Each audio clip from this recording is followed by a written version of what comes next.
કુળ સંહારી કૃષ્ણ પોતે રહ્યા નિજ ઘેર નાથ ગુપ્ત. ગુપ્તે રહ્યા છે.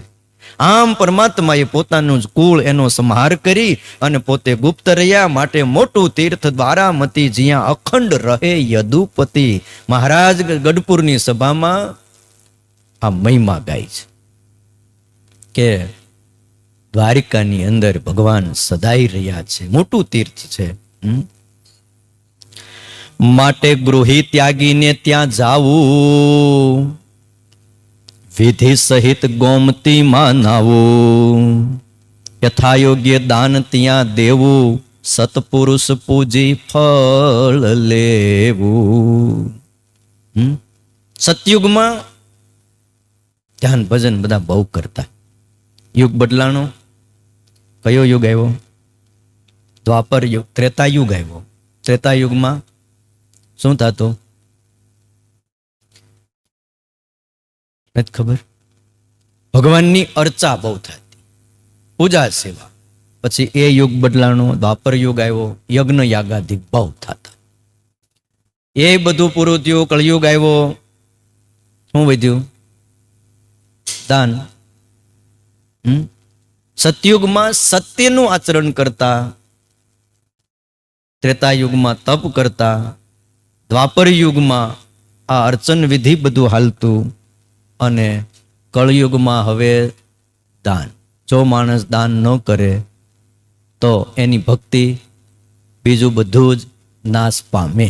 માટે કાંઈક ને કાંઈક નાનું હુનું પણ શું કરતું રહેવું? દાન કરતું રહેવું.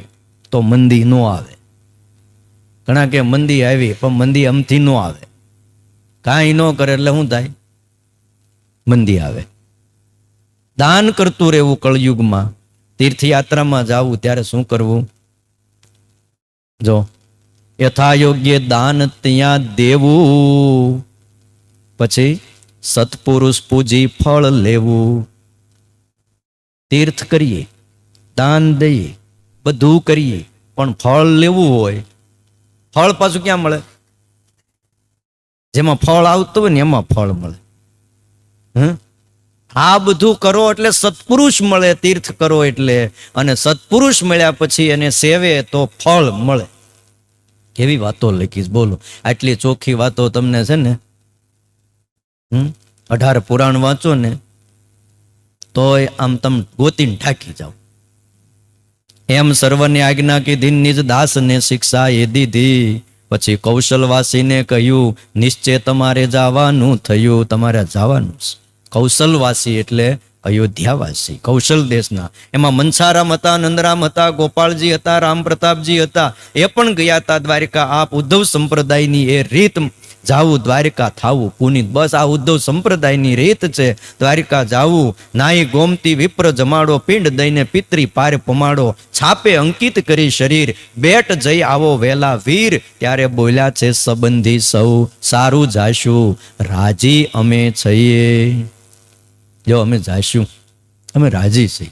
હાલીને જવાનું હતું તીર્થ યાત્રા કરવા, પણ મહારાજ કોક ભોમિયો જોઈ. ભોમિયો. અમે અજાણ્યા દેશમાં આવ્યા છીએ, ભોમિયા વગર જાવું કેમ? જાણે વાટ ઘાટ ગામ પૂર.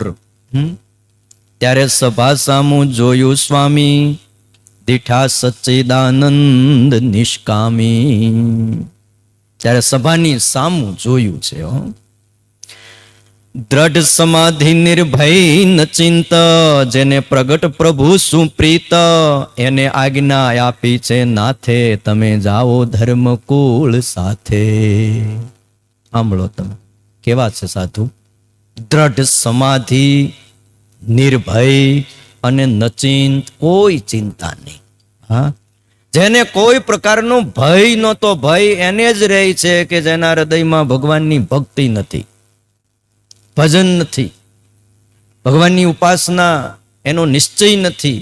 એને ભય રે શું થાહે. બાકી કાળને જઈને થપાટ મારી આવે એવા સચ્ચિદાનંદ સ્વામી. એક દી કાળ આવ્યો તો ભગુજીની પાસે. સચ્ચિદાનંદ સ્વામીને દરવાજે બેહાર્યા, કોઈને આવવા દેતા નહીં. જતો હાય મોટો કાળ આવ્યો, મૂર્તિમાન ભગુજીને લેવા. એ બેઠા છે નથી દેખાતા? કઈ બાજુ આયલો? અંદર જાવું જ, ભગુજીને લઈ જવાશ. હા, સચ્ચિદાનંદ સ્વામી ફેરવીને એક થપાટ મારીને કાળને માથું ફેરવી નાખ્યું. તે આમ ત્રાહું મોઢું લઈને અક્ષર ઓરડીમાં શ્રીજી મહારાજ પાસે જઈને કે મહારાજ તમારા સાધુ બહુ વહમાં. તે કે હું કામ અડફેટે ચડ્યો? સાધુની અડફેટે ચડવાનું જ નહીં, માથું ફેરવી નાખે. તો બોલો, કાળનું માથું ફેરવી નાખ્યું. તમે વિચાર તો કરો. પણ તે દીની ઘડીને આજનો દિવસ કાળે નિયમ લઈ લીધું, કોઈ સાધુ ને હરિભગત ને લેવા ન જાવું. એટલે નથી આવતો, ડરે છે તમારાથી, પગે લાગે હરિભગત ને. બોલો, દૂરથી એમ લખ્યું યમના દૂત પગે લાગે. જેના મોઢામાં ભગવાનનું નામ છે, સ્વામિનારાયણ સ્વામિનારાયણ જમતો હોય ને, નામ હાલ્યો જતો હોય ને બજારે, અને આમ 4 રસ્તે પોગી ગયો હોય, ત્યાંથી જો જમદૂત નીકળ્યા હોય તો પગે લાગતા જાય સવારના પોરમાં. વિચાર તો કરો. નિર્ભય સાધુ છે, જેને ભગવાનમાં પ્રીત છે, કેવા સાધુ, એને આજ્ઞા આપી છે. એને આજ્ઞા આપી નાથે તમે ધર્મકુળ જાઓ, આ ધર્મકુળની સાથે જાઓ. પણ તમે જો, આટલી સ્થિતિવાળા સમાધિનિષ્ઠ, એને કોઈ જરૂર નથી, ભગવાનમાં પ્રીત છે, પણ આજ્ઞા થઈને એટલે એક શબ્દ બોલવાનો નહીં. આ સ્વામિનારાયણ સંપ્રદાયના સાધુની અને હરિભગતની રીત છે. કીધું એટલે તરત ચાલુ કરવાનું. જે કીધું છે એ કરવાનું. તમને નથી લાગતું અમારા છોકરા એટલા ડાયા, તેમ એકવાર કીધું તમારે બોલવાનું એટલે એકદમ શાંત. તમે જો, જરાય અવાજ ન કરે. કરે વલ્લભ ભગત? તો પછી એટલે આ બધા તમને પગે લાગે છે. જો તમે જઈ આવો કે રણછોડજીના દર્શન કરો, પછી આવશે મુનિ સમસ્ત, જ્યારે થાશે શીત ઋત અસ્ત. એકલા સાધુને મોકલ્યા તોય સ્વામી એમ ન કીધું મારે એકલા જવાનું. કોકને હારે મોકલો ને, કંઈક હાજા માંદા થયા હોય, કંઈક વાળી જરૂર પડી હોય તો કોક હોય તો કામ લાગે. આ તો એકલા, બોલો. અને ગયા સ્વામી એકલા. હવે શ્રીજી મહારાજે આજ્ઞા કરી હોય અને સચ્ચિદાનંદ સ્વામી એકલા યાત્રા કરવા નીકળ્યા હોય, અને એમાંય તમે દ્વારકાની યાત્રા એ ગયા હોય, ને એમાં તમે સ્વામિનારાયણના એકલા સાધુને જોયા, એટલે તમે શું કહો?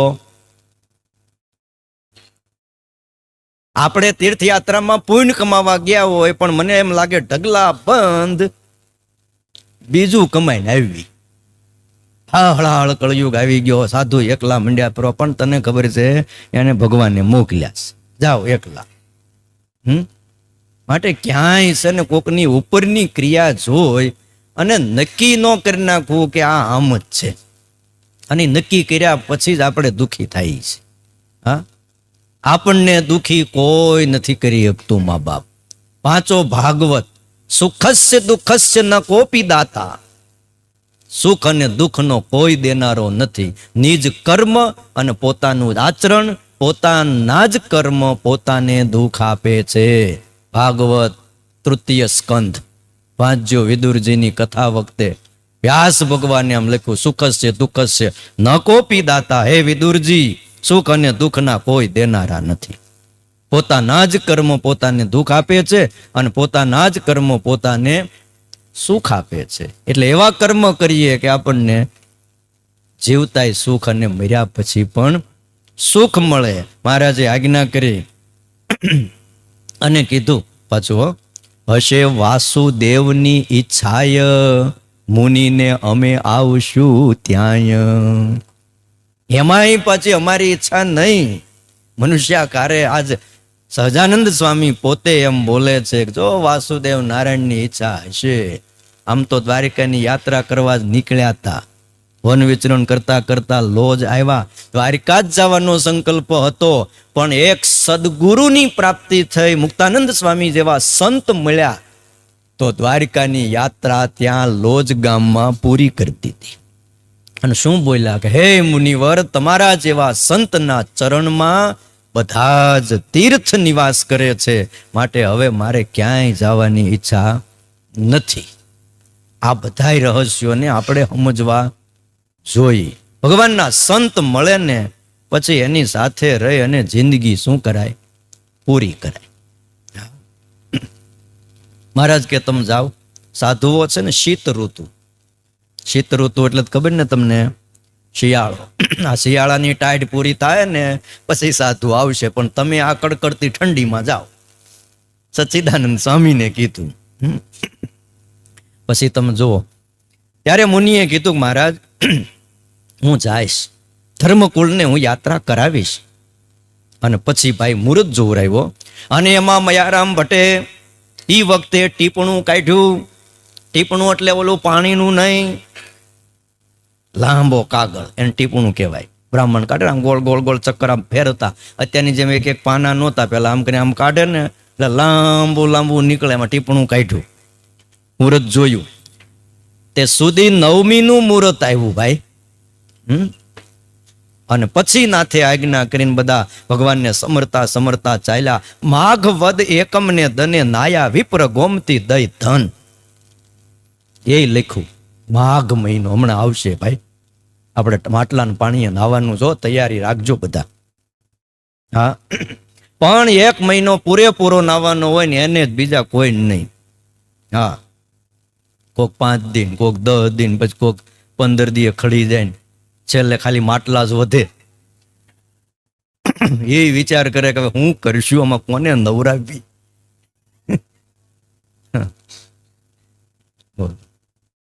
એટલે માઘવદી એકમના દિવસે ધર્મકુળ બ્રાહ્મણો બધા, જે રામ પ્રતાપજી, ગોપાલજી, આ બધા જ પહોંચ્યા છે ગોમતી. ક્યાં? દ્વારિકામાં. ત્યાં નાયા. જો ગોમતી તળાવ પણ છે અને ગોમતી નદી પણ છે, એટલે આ યાદ રાખજો. નૈમિષારણ્ય ક્ષેત્રમાં જાઓ ને તો ત્યાં ગોમતી નદી છે, અને દ્વારિકા જાઓ તો ત્યાં ગોમતી તળાવ છે. વડતાલ જાઓ તો ત્યાં પણ ગોમતી તળાવ છે. ત્યાં નાયા, પણ હું દઈને નાયા એ વાત લખી. નાયા વિપ્ર ગોમતી દઈ ધન. ધન દઈને નાયા ભાઈ, દામ વગર કામ ન થાય. તો દેખી પરદેશી ધાયા ગુગળી, જેમ પીંડે આવે કાગ મળી. તમે આમ પિંડદાન કરતા હોય ને કેમ કાગડા બધા આવે, એમ પરદેશીને જોયા, બહારના માણસોને જોયા. એટલે ત્યાંના રહેનારા જે ગુગળીઓ હતા એ દોડીને આવ્યા હો. કરી ટીલાને કહે અમે ઘર. ઘરમાં તો સમજો ને, એ અમે ગોર. હા, લેવા નાણું થયા તત્પર. નોય ત્યાગીને તીર્થે આડી, પણ મુનિને નાતા ના પાડી.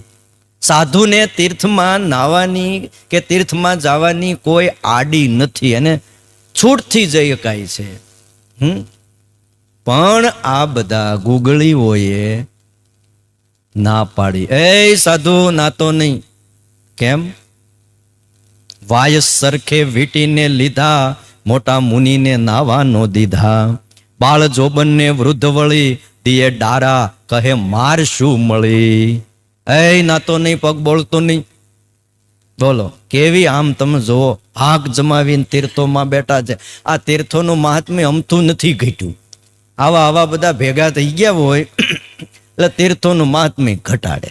એટલે રામાનુજાચાર્યએ કીધું, તમે જે તીર્થમાં રહેતા હો, જે આશ્રમમાં રહેતા હો, જે મંદિરમાં રહેતા હો, જે સંસ્થામાં રહેતા હો, જે સ્થાનમાં રહેતા હો, એને દૂષિત ન કરવું. એ પણ એક સ્થાનની, સંપ્રદાયની, મંદિરની સેવા છે. દાન કરવું એટલી જ સેવા નથી, મંદિર વાળવું એટલી જ સેવા નથી, પણ અહીંયા હખણા રહેવું ઈ સેવા છે. આમાં સમજે ને, હું જ્યાં રહી ત્યાં શું કરવું, તમે સમજ્યા કે નહીં? શું રહેવું? હા, ઓલા નથી વાત કરતા ઘણી વાર ગુરુજી, એક ભાઈ કે હું સોમવાર રહું, એક કે હું શનિવાર રહું, ઓલો કે હું ગુરુવાર રહું છું. બીજો ઉભો તું શું રહે, હું હખણો રહું. બોલો, એ આ સોમવાર રહ્યો, મંગળવાર રહ્યો, શનિવાર રહ્યો, રવિવાર રહ્યો, એના કરતા હખણા રહેવું એ ઉત્તમ. તમે એકાદશી ન રહ્યો તો હાલજે ભાઈ, પણ શું રહેવાનું? હખણા રહેવાનું. પણ રહ્યો તો થાય ને. હા, એટલે હખણા રહેવું એ એક સત્સંગની સેવા છે. સમજાણું? હા, ભગવાનની આજ્ઞા પાળવી. નિયમમાં રહેવું, એ બીજાને આપણો ગુણ આવે એવું વર્તન રાખવું, એવી વાણી બોલવી, એવી રીતે એની હારે વ્યવહાર કરવો, આ પણ એક સત્સંગની સેવા છે. બાળ જોબન ને વૃદ્ધ બધા આવ્યા. હવે સચ્ચિદાનંદ સ્વામી ક્યાં ક્ષત્રિય સાધુ હતા હો. તો તમે એમ ન માનતા કે એમાં કાંઈ નહોતું. બાકી ચીભડા કાપવા હોય ને એમ માણાના માથા કાપી નાખે, તલવાર્યું જેથી ચલાવતા થઈ. અને એ બધુંય મૂકીને રાજવી પુરુષો સાધુ થઈ ગયા હતા. પણ બે આંખમાંથી સ્વામિનારાયણ ભગવાનને જોતાની સાથે આંસુઓની ધારાઓ થતી હતી. શ્રાવણ અને ભાદરવો વરસતો હોય એમ. આવા પ્રેમના અવતાર જેવા મોટા મુનિ પણ નાવા નો દીધા. લ્યો, તું તો સિદ્ધનું કૂપળું દિશે. એટલે સાંભળો, ભારે સિદ્ધ થઈને આવ્યો તું તો. નાણા વિના નાવા મન હિસે. છે પૈસા તારી પાસે? અને પૈસા વગર ધોડ્યો આવ્યો નાવા. કાઢ કંથા કોપીને થી દામ, એમ બોલે પુરુષ ને વામ. બાયું એમ બોલે પાછી છેટે ઊભી ઊભી, એ મુંડિયા પૈસા કાઢ, પૈસા. હા, બધાના ધણી હોય ગુગલી, એ પાછા એમ કે પૈસા વગર નાવા મળે નહીં. કાઢ કંથા, કંથાની અંદર ક્યાંય ખંતાડ્યા છે પૈસા. તોય મુનિનું મન ન ક્ષોભ્યું. અને સાધુ કહેવાય. તોય સાધુનું મન ન ક્ષોભ્યું, ક્ષોભ નો થયો. હું એમ કહું, આપણને કોઈક બે શબ્દ કહી જાય ને આપણે હલબલી જાય, ત્યાં આટલા વર્ષથી આપણે ભજન ભક્તિ કથા વાર્તા સત્સંગ કર્યો, એનું શું સમજાય છે? ભગવાન સમજાણા કથા વાર્તા કરીને આપણે આપણા મનની સ્થિતિને જો એટલી મજબૂત ન કરી શક્યા, સત્સંગમાં આવ્યા પછી, તિલક કર્યા પછી, ચાંદલો કર્યા પછી, કંઠી બાંધ્યા પછી અને કથા સાંભળ્યા પછી, તો આનો કાંઈ અર્થ ખરો? જો લખ્યું, હું કીધું પાછા એક નહીં, બાળ જોવન ને વૃદ્ધ ને બાયું ને ભાઈઓ બધાએ આમ હાથ લાંબા લાંબા કરી કરીને સચ્ચિદાનંદ સ્વામી કે એ રૂપિયા કાઢ, રૂપિયા, રૂપિયા દે તો નાવા દઈએ. આમ તો પગ નહીં બોલતો કે તો એ મુનિનું મન ન ક્ષોભ્યું. એક ક્ષોભ નો થયો મુનિના મનમાં. હો, કૃષ્ણ રમણ રજે મન લોભ્યું. જ્યાં ભગવાનને અડવાણે પગે વિચરણ કર્યું હતું, એ ભગવાનની રમણ ભૂમિમાં મન લોભ્યું. ચિત્તે ચડી કૃષ્ણ, શ્રી કૃષ્ણની મૂર્તિ, હવે મુનિને અંતર્વૃત્તિ. બસ અંતર્વૃત્તિ કરી જવાય. કોક ભલે ને બોલે, બોલવાથી ક્ષોભ થઈ જતો હોય, કેદી ભજન કરશું? આ બધા બોલ્યા, તે સ્વામી અંતર્વૃત્તિ કરી અને ચિત્તમાં ભગવાનની મૂર્તિ ચડી ગઈ અને થઈ સમાધિ. ભૂલ્યા શરીર. લ્યો, સમાધિ થઈ ગઈ. ન્યા ગોમતી કાંઠે પડ્યું પિંડ ગોમતી ને તીરે. શરીર પડી ગયું ન્યા. બોલો, સમાધિમાં જઈ ગયા. ભગવાનની સ્મૃતિ થતા, એમાં હેત થતા વૃત્તિઓ તણાઈ ગઈ ને વૃત્તિઓ ભગવાનમાં તણાઈ જાય એટલે શરીરની શુદ્ધ બુદ્ધ ભૂલાઈ જાય છે. અને પરિણામ એ આવ્યું, ત્યાં રહ્યા. ત્યાં આવ્યા અયોધ્યા રેનાર, મુનિ ન જાગે કરે પોકાર. ત્યાં તો બધા આવ્યા, ગોપાલજી, રામ પ્રતાપજી, જે બીજા બધા જે જ્ઞાતા એ ધર્મકુળના બાકી હતા યાત્રા કરવાની. અને આવીને પોકાર કરે, લ્યો એ સાધુને હું થઈ ગયું કે? કહે ગોપાળ સહુ સગાને, કેમ લઈ ચાલશું સંગે આને? દિન 5-10 જાગશે, રેશું તો દન બહુ ભાંગશે. ગોપાલજી સૌથી મોટા હતા. એને બધા સગા સંબંધીને કીધું કે આ સાધુ સમાધિમાં ભૈયા કે આને લઈને આપણે યાત્રામાં કેવી રીતે જાશું? હવે આ પાછા 10 દીએ જાગે ને 15 દીએ જાગે, નક્કી નથી પાછું. હવે આમને બધે લઈને કઈ રીતે? અને 15 દી જો અહીંયા રોકાશું તો દિવસો ભાંગશે કે.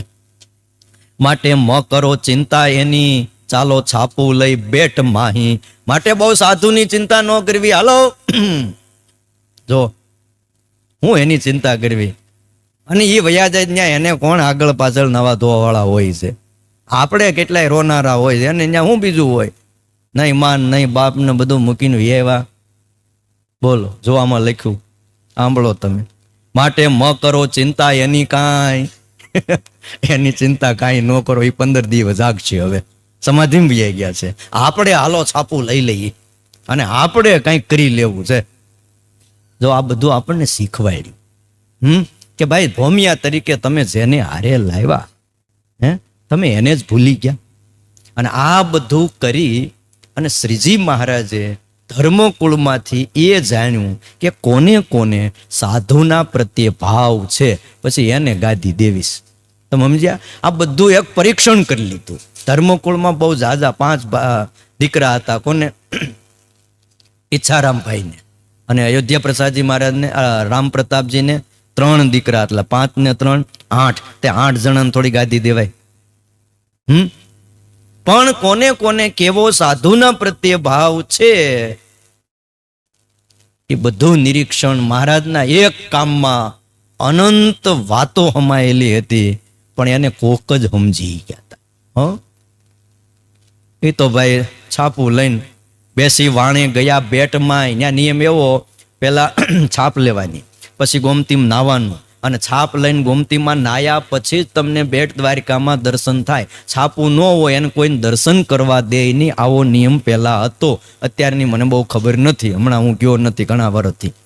હા, પણ આ વાત સાંભળ્યા પછી ઘનશ્યામભાઈ દ્વારિકા જવું પડશે આપણે. હા, હમણાં ગઢપુર જવાનું છે 4 તારીખે, પાછું 4 થી 8 તારીખ સુધી ગઢપુર પાછી કથા છે 5 દિવસની. દાદા ખાચરના દરબારગઢમાં ગોપીનાથજી મહારાજના સાનિધ્યમાં ભાઈ, કે જ્યાં રહીને સ્વામિનારાયણ ભગવાને આ તીર્થનો મહિમા કીધો છે. એ સ્વામિનારાયણ ભગવાનની રમણ ભૂમિ, જ્યાં 30 વર્ષ સુધી સ્વામિનારાયણ ભગવાન અને 500 પરમહંસો અને લાખો સત્સંગીઓએ પગલા પાડ્યા છે. કેવી ભૂમિ! ભાણમાં બેસીને ગયા, દર્શન કર્યા, પૂજા દામે ત્યાં પણ દર્શનના પૈસા દીધા, બેટમાં બેહવાના પૈસા, વાહનમાં બેસવાના પૈસા કરી. પૈસા વગર કાંઈ ન થાય ભાઈ. હું કેવું તમારું? તે આપણે આ હવારમાં શીરો શેકી પૈસા વગર થાય? માટે બધા પ્રસાદ લખાવજો પાછું, એમનો શીરો નહીં થાય હો. હા, કાલ તો ભૂલી જ ગયા. હા, એટલે મૌલિક તે લખાવ્યો તો કે નહોતો લખાવ્યો? મને લાગે લખાય, ફરીને લખાવવો પડશે ભાઈ, કાલ ભૂલી ગયા હતા. હા, એને એમ કે બનાવીને રાખી મૂકવાનું હોય છે, તે મોડું શરૂ કર્યું. બોલો, આમ હાલે ભાઈ? આજ છે ને આપણે થાળી તો ઉપરથી લઈ લો તો જમે ને, થાળી ઉપર જમશે કેમ ભગવાન? એ તો તમે કરો કંઈક. લે ભાવેશ, ભગવાનને વિચારતા છે ભગતે શું કરે છે? હા, હવે થાળી લ્યો તો કંઈક અંદર હાથ નાખે ગરમા ગરમ. અને આમે જો ને લગભગ ભગવાનને ધરાવીને તે આપણે શું કરી ખબર? આમ કરી આમ ઓલી વરાળ બધી ગરમા ગરમ હોય ને, આમ લો પ્રભુ. હા હા, હવે સાંભળો તમે. અહીંયા આ બધું થયું. મુનિ અન્ન તજી 3 દાડે, નાયા વિના ગયા આરંભાડે. આરંભડા કરીને ગામ છે ત્યાં દ્વારિકાની નજીકનું, ત્યાં ધર્મશાળા બધું હોય. 3 દી સુધી અન્ન પાણી કાંઈ નહીં. અને જય ઉતર્યા લાંઘણ ચોરે. એક લાંઘણ ચોરો હતો કે જેની પાસે પૈસા ન હોય, છાપું લેવી હોય, ગોમતીમાં નાવું હોય, તો એને શું કરવાનું? લાંઘણ ચોરે જઈને બેહવાનું, લાંઘવાનું. ખાધા પીધા વગર 1 દી 2 દી 3 દી 5 દી 15 દી, પછી જો ઓલાને દયા આવે. એટલે મહારાજે જો તીર્થયાત્રાને વિશે આ વાત લખી કે અમારા આશ્રિતોએ દીનજનને વિશે દયાવાન થવું. બીજે કેમ વાત ન લખી? આપણે જો તીર્થમાં રહેતા હોય, આ ભગવાનના સંત, ભગવાનનું મંદિર જ્યાં હોય, એક તીર્થ કહેવાય. અને એ તીર્થમાં જો આપણે રહેતા હોય, આવતા જતા હોઈએ, તો આપણે શું કરવું? દીનજનને વિશે દયાવાન થવું. કોઈ અહુર હવાર ગમે ત્યારે કોઈ આવે તો પોતાપણાની બુદ્ધિથી એને અન્ન આપવું અને જમાડવો, આવું કીધું છે. ગમે ત્યારે આવે ભાઈ, તીર્થ છે, મંદિર છે, કઈ ટાઈમ થોડો હોય.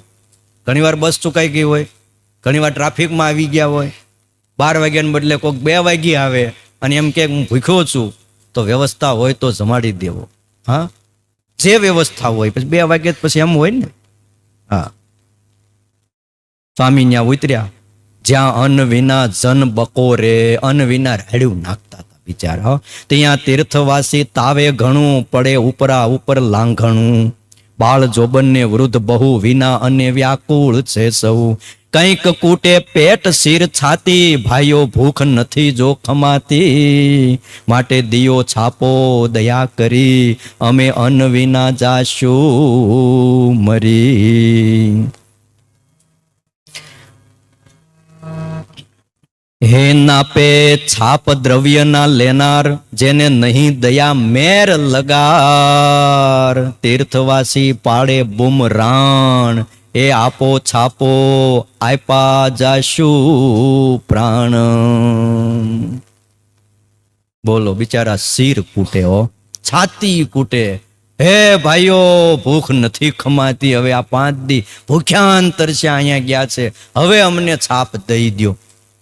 આ બધું જોયું તું મા બાપ. આપણે વડતાલમાં ગમે ત્યારે જાઓ, હા ઠીક છે, એકાદો હોય તો એના માટે વ્યવસ્થા ન થાય, પણ તમે 4-5 જણા ભેગા મળીને ગયા હો ને પુણ્યમે, તો તમને તરત શું મળે છે? છાપ મળે. પણ આપણને આપણા ઘરનો જેવો છે એવો મહિમા સમજાતો નથી. આ 5-5 દી ભૂખ્યા ને તરસ્યા જો, એ છાપો દ્યો અને વિના મરી જાવું કે. પણ નાપે છાપ દ્રવ્ય ના લેનાર, આ બધા રૂપિયા લેનારા હતા. એ છાપ કેમ આપે રૂપિયા લીધા વિના? જેને નહીં દયા મેર લગાર, સેજ પણ દયા નહીં. હે એટલે આ જો શ્લોકની અંદર આ બધું અહીંયા એટલે લખ્યું કે દયા રાખવી. એ હરિભગત છે ને દયા વગરનો હારો ન લાગે. લ્યો, આ ચોખ્ખી વાત. સાધુ પણ દયાળુ હોવા જોઈએ. એટલી બધી દયા નહીં, પાછું આપણને બંધન થાય ભરતજીની જેમ. પણ દિનજનને વિશે તો દયા રાખવી. હા, બહુ દયા નહીં. તીર્થવાસી બિચારા બુમરાણ પાણે છે.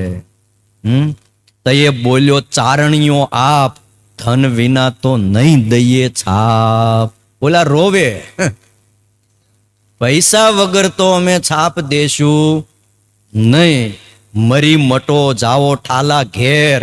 એ મરી જાવ કદાચ તમે, અહીં જાઓ બધા ઘરે, એની અમારે નહીં દયા મેર. હવે તમે વિચાર કરો, આવા બધા તીર્થની અંદર ગોઠવાઈ ગયા હોય બધા મહાપુરુષો, પછી આપણને મન થાય તીર્થમાં જવાનું?